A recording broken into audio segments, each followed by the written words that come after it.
Alhamdulillah wassalatu wassalamu ala rasulillah wa ba'd. Ayyuhal ikhwah azzani wa azzakumullah. Kita lanjutkan pembacaan Al-Adabul Mufrad. Berkata Imam Al-Bukhari rahimahullah, haddatsana Abdul A'la ibnu Mushir au balaghani anhu qala haddatsana Sa'id ibn Abdul Aziz an Rabi'ah bin Yazid an Abi Idris Al-Khawlani an Abi Dharr anin Nabi sallallahu alaihi wasallam anillahi tabaraka wa ta'ala qala ya ibadi inni qad harramtu zulma ala nafsi wa ja'altuhu muharraman bainakum fala tadhalamu ya ibadi innakumul ladzina tukhti'una bil laili wan nahar wa ana aghfiru dhunuba wa la ubali fastaghfiruni aghfir lakum ya ibadi kullukum ja'i'un illa man at'amtu fastat'imuni ut'imkum ya ibadi kullukum 'arin illa man kasautu fastaksuni aksukum ya ibadi law anna awwalakum wa akhirakum wa insakum wa jinnakum kanu ala atqa qalbi 'abdin minkum lam yazid dzalika fi mulki syai'a walau kanu ala afjari qalbi rajulin lam yanqus dzalika min mulki syai'a walau ijtama'u fi sa'idin wahidin fas'aluni fa'ataitu kulla insanin minhum ma sa'al lam yanqus dzalika min mulki syai'a illa kama yanqusul bahru an yughmasa fil khaytu ghamsatan wahidah ya ibadi innama hiya a'malukum aj'aluha 'alaikum faman wajada khairan falyahmadillah wa man wajada ghaira dzalik fala yalumu illa nafsah. Kana Abu Idris idza haddatsa bi hadzal hadits jatha ala rukbatayhi. Telah menceritakan kepada kami Abdul A'la bin Mushir, atau telah sampai kepadaku darinya. Ia berkata, telah menceritakan kepada kami Sa'id bin Abdul Aziz dari Rabi'ah bin Yazid, dari Abu Idris Al-Khawlani, dari Abu Dharr, dari Nabi sallallahu alaihi wasallam, dari Allah tabaraka wa ta'ala. Dia berfirman, wahai hambaku, yang artinya, wahai hambaku, sesungguhnya aku telah mengharamkan kezaliman atas diriku, dan aku jadikan juga itu diharamkan di antara kalian. Karena itu, janganlah kalian saling menzalimi. Wahai hambaku, sesungguhnya kalian senantiasa melakukan kesalahan di malam dan di waktu siang, sedangkan aku mengampuni semua dosa dan aku tidak peduli. Maka mintalah ampun kepadaku, niscaya ku ampuni kalian. Wahai hamba-hambaku, sesungguhnya kalian semua lapar kecuali yang kuberi makan, maka mintalah makan kepadaku, niscaya kuberi kalian makanan. Wahai hambaku, semua kalian semua telanjang kecuali yang aku beri pakaian, kecuali yang kuberi pakaian. Karena itu mintalah pakaian kepadaku, niscaya aku beri kalian pakaian.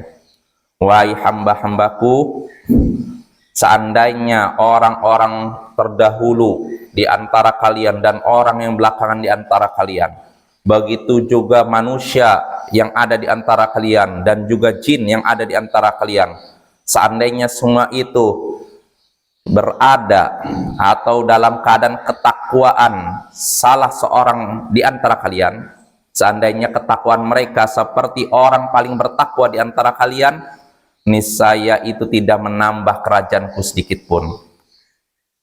Wahai hamba-hambaku, dan seandainya mereka semua berada dalam kemaksiatan, orang yang paling bermaksiat di antara kalian, itu juga tidak akan mengurangi kerajaanku sedikit pun.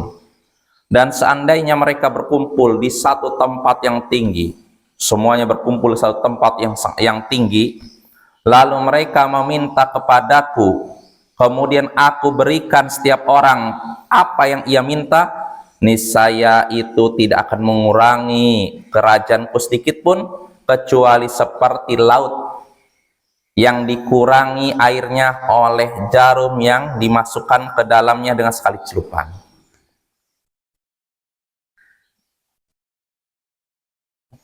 Ini rusak.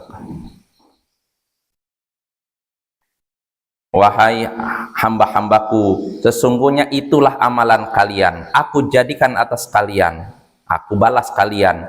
Siapa yang mendapati kebaikan, maka hendaknya dia memuji Allah. Dan siapa yang mendapati selain itu, maka janganlah ia mencela kecuali dirinya. Abu Idris jika menyampaikan hadis ini, dia pun bersimpuh di atas kedua lututnya. Nah, ini hadisnya ya ikhwah, hadis yang sangat indah ya. Hadis dari Abu Idris Al-Khawlani, dari Abu Dzar, dari Nabi, dari Allah Subhanahu wa taala. Artinya ini hadis qudsi. Di sini Allah menyatakan pertama bahwasanya Allah itu telah mengharamkan kezaliman atas dirinya, dan juga menjadikan kezaliman diharamkan di atas apa? Menjadikan kezaliman diharamkan di antara sesama kalian. Maka janganlah kalian menzalim. Artinya Allah tidak mungkin zalim, dan Allah juga mengharamkan kezaliman ada pada hambanya, maka jangan berbuat zalim.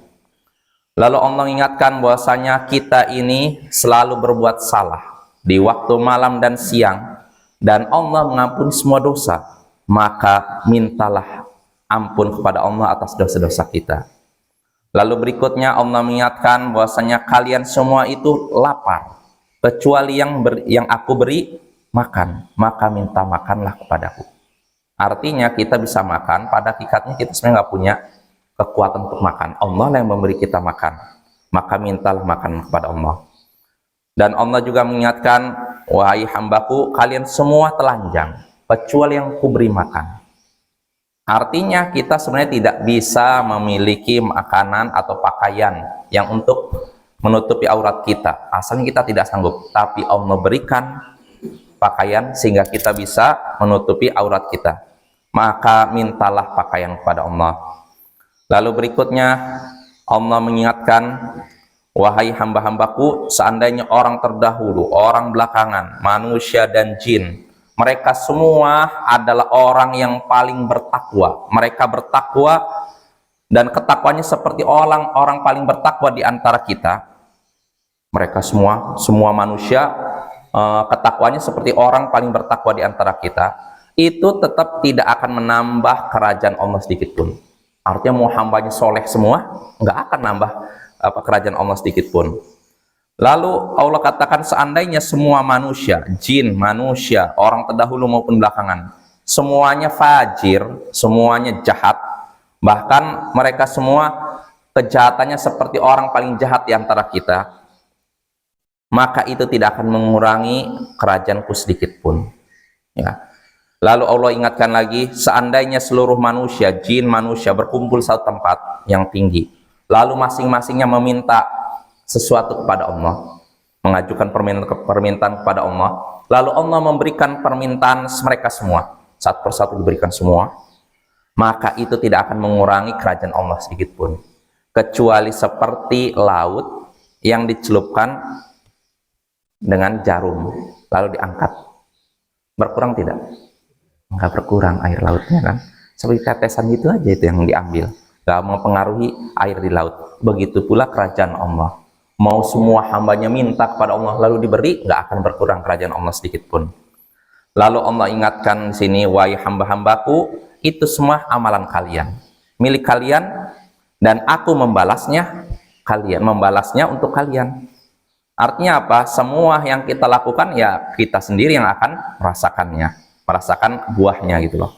Makanya Allah katakan setelahnya, siapa yang mendapati kebaikan, ternyata loh, saya kok dapat kebaikan di akhirat, maka memujilah Allah. Tapi siapa yang mendapati selain itu, dapat keburukan, dapat siksa, maka janganlah ia mencela kecuali dirinya. Jangan salahkan Allah, salahkan dirimu. Kenapa kamu maksiat? Kenapa kamu tidak taat? Nah, ini maknanya Bapak ya. Nah, di sini disebutkan Abu Idris kalau menyampaikan hadis ini dia berlutut, apa berlutut ya, bersimpu apa berlutut namanya, ini dua lututnya taruh di bawah. Kenapa? Dalam rangka memuliakan hadis ini, karena ini hadis qudsi, firman Allah Subhanahu wa taala.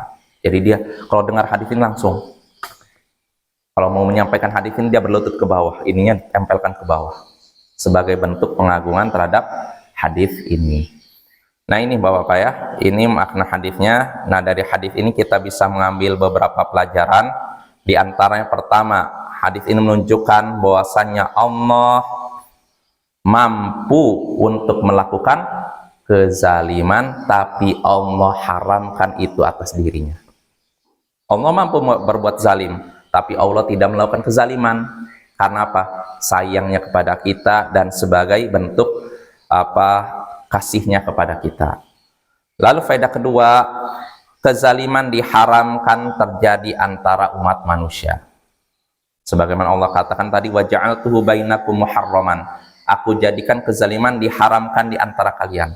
Maka nggak boleh saling menzalimi antara rakyat dengan penguasa, antara suami dengan istri, antara anak dan orang tua, dan semacamnya. Lalu faedah berikutnya juga yang bisa kita petik dari hadis ini, ketaatan hamba tidak akan bermanfaat bagi Allah, sebagaimana kemaksiatan hamba tidak akan membahayakan Allah.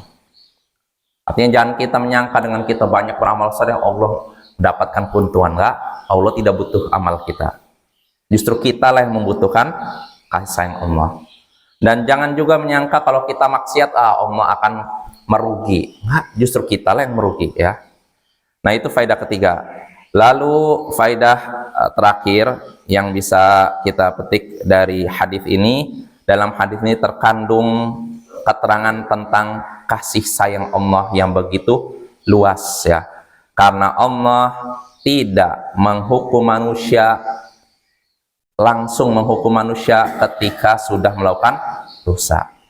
Allah tidak langsung menghukum manusia setelah melakukan dosa, tapi Allah beri waktu supaya apa?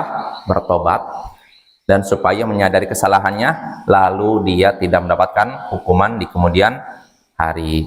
Wassallallahu ala nabiyyina Muhammadin wa ala alihi wa sahbihi ajma'in, wa akhiru da'wana anil hamdulillahi rabbil alamin.